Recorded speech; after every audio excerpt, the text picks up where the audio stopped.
everyone, it's Nikki from Prim and Planning, and today I thought I would take you along on a process video as I create a scrapbook, 12 by 12 scrapbook layout. And I thought I'd start a new series for Saturdays called Scraplift Saturday. It's a new idea to me anyways. I know there's a lot of people who do that, but I have been following along with a YouTuber. I will make sure to attach her name below and the link from the video, but her name is Belinda Jane, and she is absolutely the most talented creative person I have seen in so long. I have just been obsessed with her content lately. She's been publishing a lot of new videos from a little while ago, so I thought it would be fun to follow along with one of her layouts, and I kept it pretty similar. So as you can see, I am using the Rosie Studios Beautiful Dreamer collection. It's one of their older collections, but man, it's pretty. It is so pretty. So I have been just like sorting through the papers, trying to find the color scheme that I want. And at this point, I had not decided what photos I was going to use. We actually were we lost internet connection for like 24 hours last week. So I'm like, oh my God, at least I can scrapbook. I can't print photos. I can't look on the internet, but I can, you know, do scrapbooking bare minimum. So I did a few of these layouts like this without having any photos in mind or printed or anything. So yeah, so basically this, collection is just so pretty and it went perfectly. And as I was creating the pieces, especially with that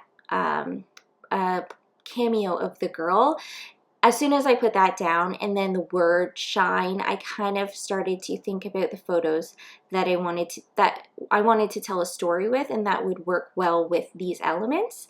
So I do end up picking a story about my daughter, and we'll get to that point when I have my photos printed. So at this point, I am just kind of gathering elements that look similar to the ones that I see on Belinda's 12 by 12 layout. And I'm just going around and I'm kind of just picking pieces that coordinate with hers. A lot of the elements that she uses are beautiful layers. So I really wanted to try to find these pieces that are, you know, not my usual go-to. So I didn't actually have doilies in the house, which is so funny because I feel like that's one of those like dollar store craft supplies that you have at the bottom of your drawers always, but I had none. She had used those on her scrapbook layout, and she uses them quite a bit actually, and I really love it. So I'm definitely gonna have to add that into my collection, but I didn't have any. But they did have these faux sticker doilies in this collection, so I thought those were very cool and a good substitution. So like I said, I'm just going around and picking and choosing elements that work well to, you know, scraplift with. The other element that she uses a lot are bows in the shape of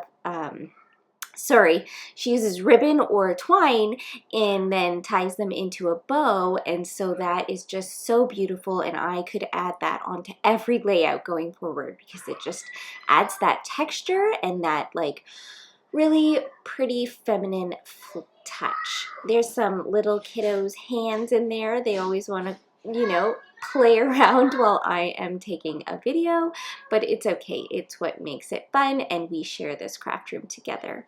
Another element that she uses a lot of is tissue paper. So of course I wanted to try my hand at that too.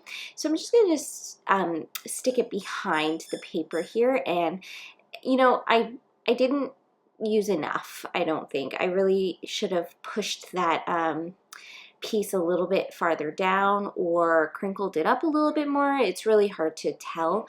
I also wish I kind of added another detail along the line of the paper, the pink paper and the white background, but it was my first time and I was trying to just play and have fun, and this is how it all came together.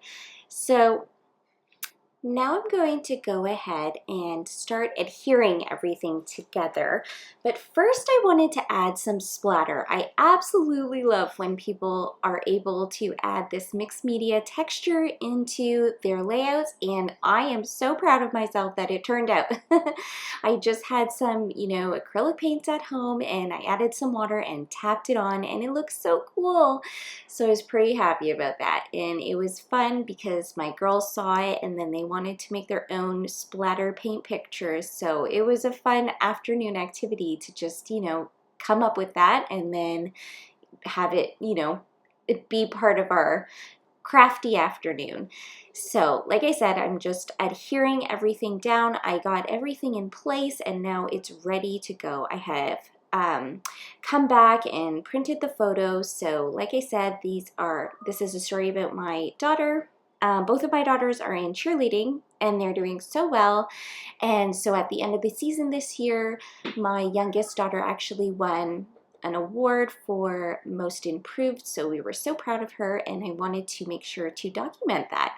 So like I said earlier, when I saw that cameo image, it just made me feel like this was the perfect story to tell, along with the shine and the color scheme, since these are the colors of their cheerleading, themes. It just worked really well and it's adorable. I ended up popping up that middle one on foam just so that it stood out, because that is the main photo of, the layout, and I really wanted her to shine. And instead of using that shine word on the left-hand corner there, I ended up using the one that's a gold, sparkly gold foam word. I just felt it stood out a lot better, and it kind of brought out all the sparkly gold that are in the stickers and die cuts as well. So I'm just going ahead and adhering everything, and it's all coming together so beautifully. I don't end up writing my journaling on this on this video, but you can see it in the photo and as well as on Instagram when I do post it, or a flip through. But I just end up writing directly onto the white background with a little story about my daughter. And then I end up putting the date on the bottom right hand corner, just like on the Scraplift video, and in that little white slot there. So that turns out really well as well. And I wonder, is there anything else that I added? No, I don't think I added anything else. But I really appreciate you following along with this process video, and I'm so sorry if you heard anything in the background. It's summertime and the kiddos are playing and screaming and having a good time, so it is what it is. But thanks so much for following along, and I hope you were inspired too. All right, I'll see you next time. Bye.